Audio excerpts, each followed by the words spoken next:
child support amount is relatively small, $136 a month. I can guarantee you that it costs more than $136 a month to raise a child. I think you know that based. Enjoy the video. Hit the like button. Mr. Mertz with us? All right, good. We'll recall that matter then. This is the Mertz case file 18-17404-DM. Both parties are present in court. Ms. Blaine, can you update me as to this matter, please? Yes, sir. The defendant posted $1,400 bond at the Otsego County Jail on December 1st. We would need to release the bond to the docket. And then also I wanted to note that we have done a new child support recommendation.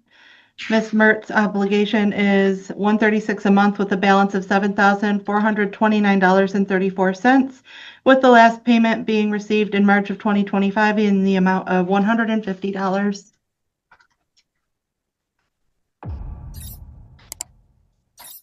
All right. So it's $136 a month, but no payments have been received since March of last year. Mm-hmm. Ms. Mertz, what's going on? I'd first like to apologize for falling behind on my support and for also missing my court date last year, which issued the warrant. I was actually giving birth with my latest daughter at the time, and I was unable to make the court appearance. I've given birth. Congratulations. Thank you. Congratulations, by the way. So go ahead. Thank you. Over the last 2-3 years, I did welcome 2 beautiful children into the world, and I've found that daycare costs is just very expensive and not in my budget. I'm currently a full-time mom to the 2 youngest babies that I just had, and also my 13-year-old daughter, which is involved in this case. It's never been my intention to avoid my responsibilities. My financial situations have just made it very difficult, but I'm doing my best to care for my kids. I plan to return to work when my budget fits childcare cost a little bit more comfortably. I'm just asking for the court for understanding and a chance to get back on track with the support obligation. Ms. Spillane, were any daycare costs used in the child support recommendation in order in this case? No, but we did impute her income at minimum wage at 30 hours. All right. Ma'am, if you have current and ongoing daycare or childcare costs, those can be taken into account in your child support requirements. So if you want to submit those to the friend of the court and see if there's a certain threshold you have to meet before there can be a change in your court order. But if you wanted to submit those costs to the friend of the court to see if it would reach that threshold, there may be a reason to update that recommendation in that court order. Okay. So I can offer you that. Your Honor. Yes. I don't believe the 2 youngest are on this specific docket, so I don't know as though we would be able to factor in those costs for the babies. Well, they would be on whatever other child support requirements there are. So I suppose that is true if it's just the oldest child on this one.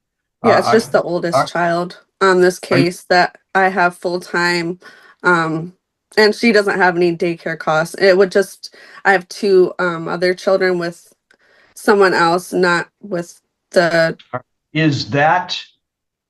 Are the 2 youngest kids subject to court orders on child support? No. All right. All right. Well, before I get too far ahead of myself, let me back up to the bond issue. Ms. Mertz, do you have any objection to the bond that you posted being applied to the arrears on the child support? No, I don't. All right, we will then do that. We'll forfeit that bond and apply it to the child support. Are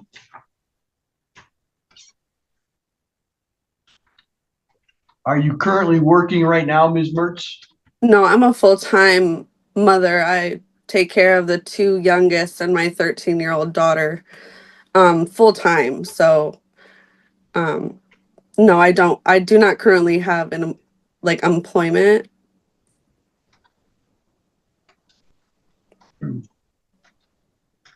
How old are your youngest? My youngest just turned 1 yesterday, and then the second youngest, she's 2, and then I have a 13-year-old and a 15-year-old. Is it the 15-year-old that's with Mr. Mertz? Yeah, he's with Mr. Mertz, full time. All right. Well, here's the deal. I understand and can sympathize with the desire to stay home with your kids. But the 15-year-old is not somebody that you can just say, oh, well, close enough. That's your child too. And he's deserving of the money to properly raise and care for him as well. I fully agree. So your child support amount is relatively small, $136 a month. I can guarantee you that it costs more than $136 a month to raise a child. I think you know that based on the other ones that you have in your household. So that amount needs to be paid. And typically what I require from most people is if you're not going to making your payments on time and in the full amount, you have to be actively searching for employment. That means making applications to try to get employment. And I recognize that that's difficult as when you got young babies at home, but that's the reality of your circumstances. You've got a wide age range in your kids, and a 15-year-old is probably eating Mr. Mertz out of house and home. I know he does every time he's here. So, and I appreciate that it appears that there's a good relationship with all of your kids. I'm glad to hear that. But the child support needs to be paid. So you're going to have to come up with a plan about how to do that. And whether that allows you to stay home some or most of the time or not, that's a debt that I just can't say, oh, well, pay it when you can. It's an ongoing obligation. And I'm going to have to take some action against you if it continues to grow. Yes, Your Honor. So I'm going to give you a month to kind of work on how you're going to do that and what your plan is going to be for the future and where you're going to go and how you're going to get those funds. So we're going to be back here in 30 days or so. Ms. Spillane will set a new date. We'll get a notice out to everybody. And I want to have a plan in place from you as to how you're going to make your monthly payments. Yes, Your Honor. All right. So whether that means you need to go out and get a part-time job or whether that means you need to get a full-time job, I don't know. That's up to you. But the payments are $136 a month? Yes. And so that's what needs to be paid every single month. Mr. Mertz is entitled to that. Your son is entitled to that. And that's what the court's order is. So I have to enforce that. And do you have any questions for me, Ms. Mertz? Well, I don't exactly get support from him financially for the daughter that we share. And like you said, things are very expensive while raising children. She does have upcoming medical expenses. She has to get braces, which is quite expensive, that I also have to take into consideration with my budget.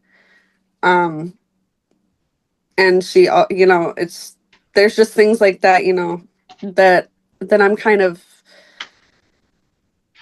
marking down in the things that I have to plan for in my future as well.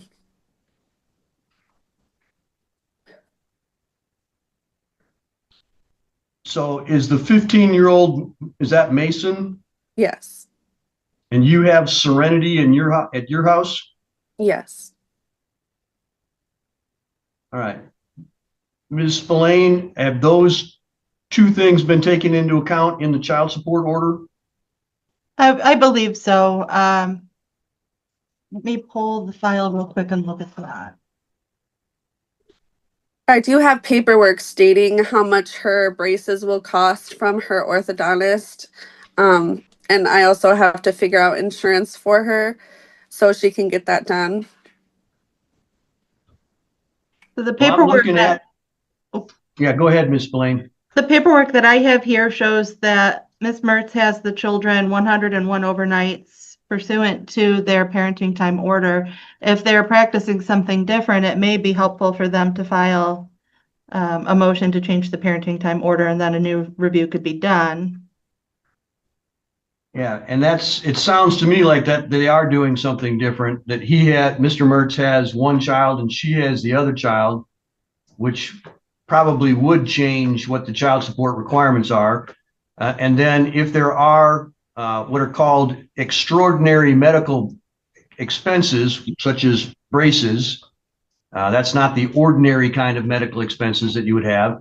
There's a process in the child support formula for determining a percentage of who's responsible for which, depending on the income levels of the two parties, so that you can submit those things to the friend of the court if you can't work out an agreement with Mr. Mertz. So it sounds to me like if you guys have something different happening than Ms. Mertz having 101 overnights for the two children, and that sounds like you are doing something very different than that. Yes. Then that needs to be resubmitted to the friend of the court for a recalculation and a new child support order going forward. And that may very well solve some of your troubles. It doesn't change anything for today. And the order continues until there's a new change made, and that's your responsibility to get that new information to the friend of the court. And you can make a request and say, hey, Serenity is with me full time.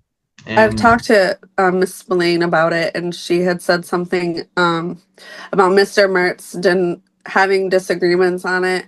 So she had just put in what was the original agreement, and that's why it shows the 101 days per year. That's what she's supposed to do until you either have an agreement with Mr. Mertz, or you file a motion to say, Judge, I want you to make a finding. Actually, it would be the referee first, but I want you to make a finding that Serenity is with me and Mason is with him. And then the court can issue a new order that is what the current parenting time and child custody arrangement is, and then child support is based on that. Okay. So you got to follow through with the legal steps to do that. So if you can reach an agreement with Mr. Mertz about what you've done informally, then you can submit that to the friend of the court, and they'll change the child support or make a recommendation to change the child support accordingly.